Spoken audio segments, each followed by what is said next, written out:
Imagine you're the unluckiest investor on earth. You did everything right. You pulled all-nighters in college, graduated at the top of your class, climbed the corporate ladder, and landed a high six-figure job in a sleek Manhattan high-rise. You know the textbook definitions of economics.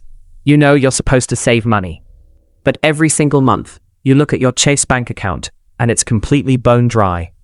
Even worse, you somehow find yourself losing a massive chunk of your life savings to a shady, too-good-to-be-true crypto scheme or a sketchy real estate fund. How does someone that brilliant, working right next to Wall Street, fall into such an obvious financial booby trap? I'm sure you've seen tons of videos online saying, you just need to hustle harder, or you're just not trading the right options. But here's the thing. Almost nobody talks about the fundamental mistakes beneath the surface. The truth is, the issue isn't your IQ. The issue is how you mathematically define the word enough and how you radically misunderstand the true biological function of money. Welcome to Dot Finance, where we explain investing concepts in a simple way. But first of all, a quick disclaimer. This is not financial advice. Alright, let's zoom out to the macro level for a second. We've all had the old school economic rule beaten into our heads. Maximize your profit margins by squeezing out every single dollar of revenue while minimizing your costs.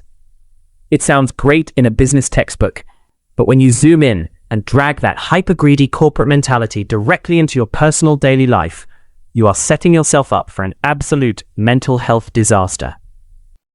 What happens? You become a victim of lifestyle creep.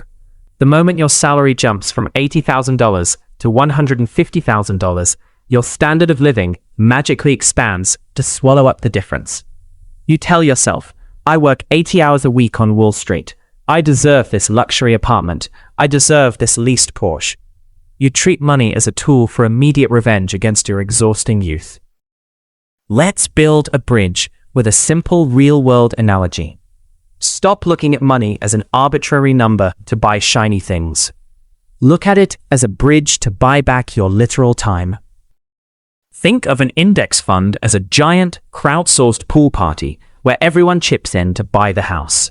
Think of dividend stocks as that incredibly wealthy, loyal childhood friend who randomly Venmos you cash for coffee every single month without you ever asking.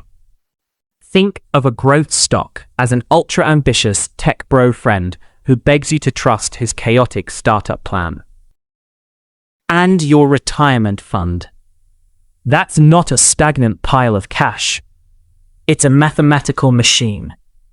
Imagine buying an Apple iPhone for $1,000, except that iPhone legally pays you a guaranteed $40 a year back into your pocket until the day you die. When you look at the math that way, knowing that a $100,000 investment translates to roughly $4,000 of pure freedom every year until you die, you completely stop wanting to blow cash on useless items. Money is the ultimate vehicle to buy the one thing you can never get back: time. Now, let's talk about the hard data. Why is suppressing that urge for instant gratification so critical?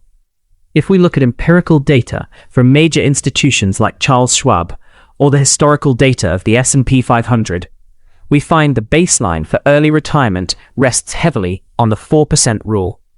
This rule states that you can safely retire once your total accumulated nest egg allows you to live comfortably while only withdrawing 4% of it annually, adjusting for inflation.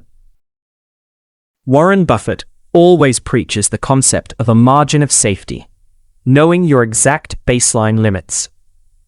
But out there in the real world, so many people screw this up because they confuse price with actual value.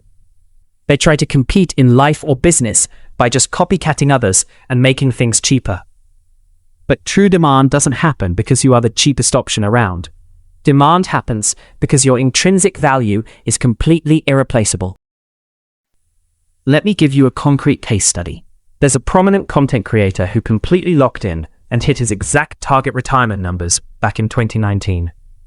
He could have gone out and bought a Ferrari or an estate in the Hamptons. Instead, he still drives a modest Honda commuter car to this day. When his entire circle of friends upgraded to luxury BMWs and heavy-duty SUVs, he stayed perfectly content in his baseline car. Why? Because he calculated his specific profit margins for life.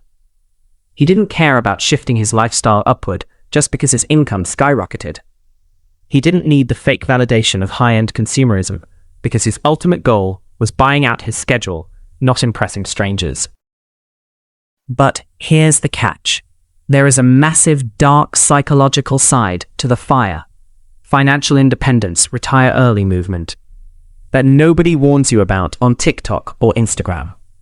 Most people operate under the grand delusion that once they have millions of dollars, they can just permanently switch off their brains, move to a quiet beach town like Maui or Burlington, and be blissfully happy forever. But if you deep dive into early retirement forums on Reddit or Discord, looking at communities tracking fat FIRE or preppers seeking financial freedom, you find a heartbreaking trend. A massive percentage of people who achieve early retirement are deeply miserable and suffer from intense anxiety.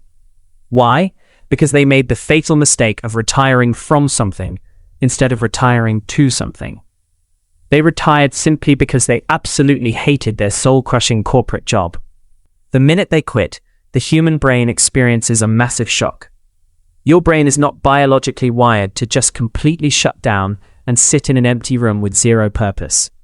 You end up displacing your work anxiety onto your family or your kids, turning your household into a micromanaged corporate office. Another massive hidden trap is the failure to align your financial philosophy with your partner.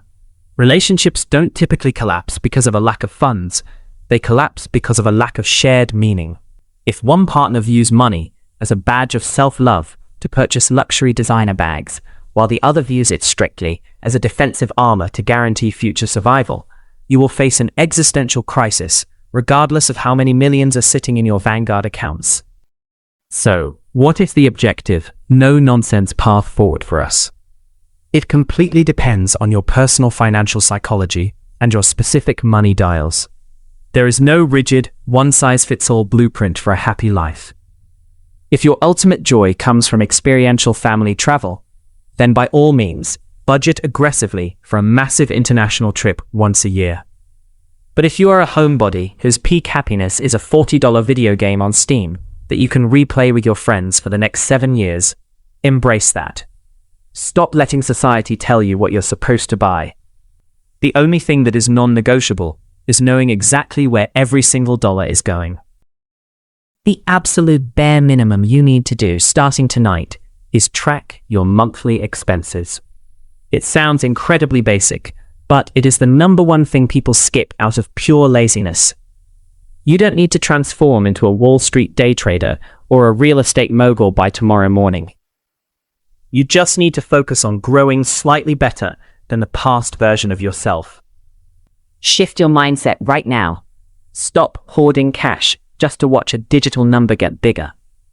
Invest your capital to systematically buy back your independence, your freedom, and your hours. That way, when you look toward the future, you won't face a midlife burnout, but rather a life perfectly designed on your own terms.